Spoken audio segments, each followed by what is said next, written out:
During the Taloraan operation, a team of rebel commandos stole several AT-PTs from an Imperial base on Fest. Unfortunately, their escape did not proceed as well as they expected. Master of understatement, Riken. Oh gosh, this is the level that I have been dreading the most since this LP started. The hardest mission for me to gold.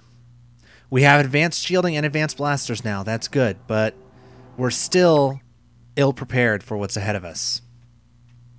When you reach your destination, you'll find an Imperial research facility from which a team of rebel commandos are attempting to liberate a squad of AT-PTs.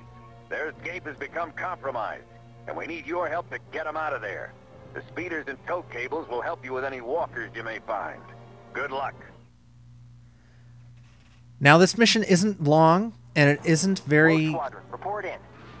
It's not long, it's not large. You're going to be backtracking across the same... You're basically going to be tracking down the AT-PTs and getting them back to where you started, back in the landing zone.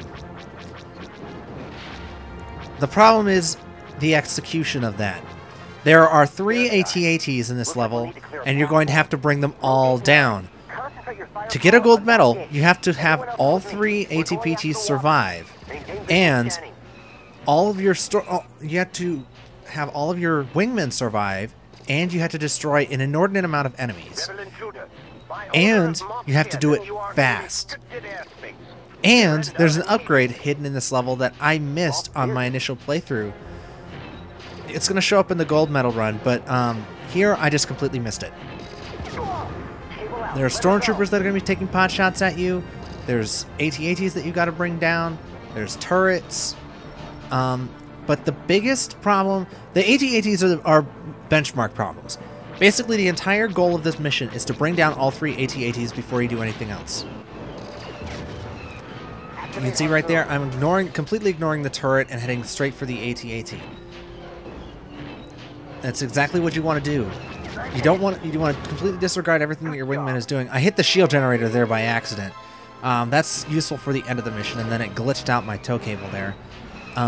But basically, you want to take down the 3 AT-ATs, one where the AT-PTs start, one by the shield generator, and then one that we passed on the way into the level by the landing zone before the AT-PT, as fast as you can, basically. You want to take down the one by the AT-PTs first, then this one, then the other one.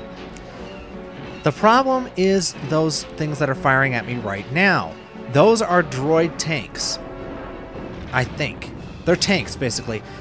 We saw them in the A-Wing, in the Search for the Nona mission, way back at towards the beginning of the game, but their AI has been upgraded a lot. They'll basically they're basically moving turrets with half the firepower, but twice the rate of fire. So they'll pull up to a position somewhere in the map and then just stop there and shoot at anything that comes within range. So they'll take shots at you, they'll take shots at your wingmen, and worst of all, they'll take shots at the AT-PTs. The problem with them isn't the fact that they do a lot of damage. They don't. They just got donkey little laser cannons.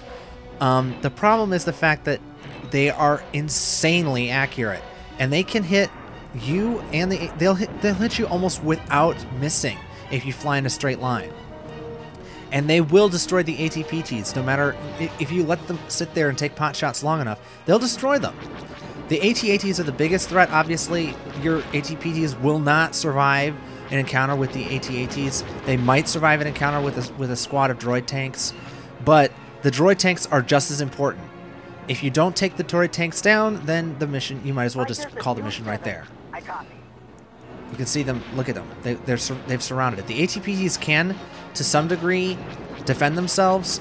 We've already lost one there, so you know for sure we're not getting a gold medal here. But they do have laser cannons, and they can somewhat defend themselves. They have a fairly wide firing arc. And then here, the landing zone is just down the canyon to our left. But there's going to be 4 pairs of TIE bombers that are going to sweep down this canyon and mow stuff over. They'll destroy the droid tanks in your way, preventing you from getting their kills, as well as destroying the AT-PTs with a single bomb. So if you don't take the TIE bombers down as soon as you see them, then you're pretty much done. There's so many ways for this mission to go wrong, and only so few ways for it to go right. It's so hard, and it's so fast. You know very, very quickly whether or not you've even managed to get the level requirements right, because this mission has to be done in about 6.5 minutes for a gold, which compared to the time constraints for missions like Taloraan is extremely, extremely tight, especially considering you have to kill 90 enemies to be able to, I think it's 90. No, 90 is Taloraan. This one is 70, I think, or 65 or something like that. I don't remember. It's substantial. This is the other victory condition that they didn't really mention. They don't mention it until the AT-PTs reach there. If you haven't destroyed this building first, they'll tell you to go back and destroy it after the AT-PTs are safe. The issue isn't you dying. It's very possible to die in this mission, but that's not the main problem. That's not why it's hard. It's hard because the AT-PTs are extremely fragile.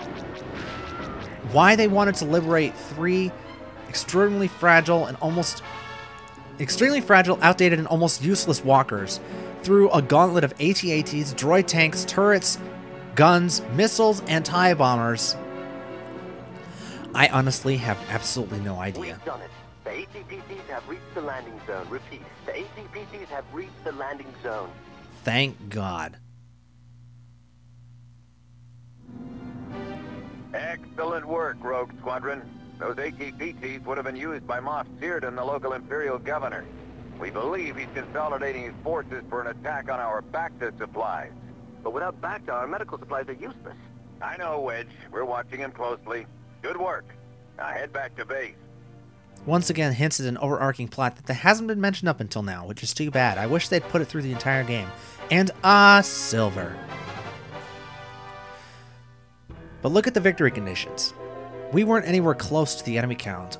We missed a friendly, obviously, since one of the AT-PTs died, and we completely missed the upgrade. You have to get 65 enemies? 25% accuracy. The only place that you really have any room to fudge is accuracy. You only have to get very, very little accuracy, but really? Really? Oh boy. See you next video, folks.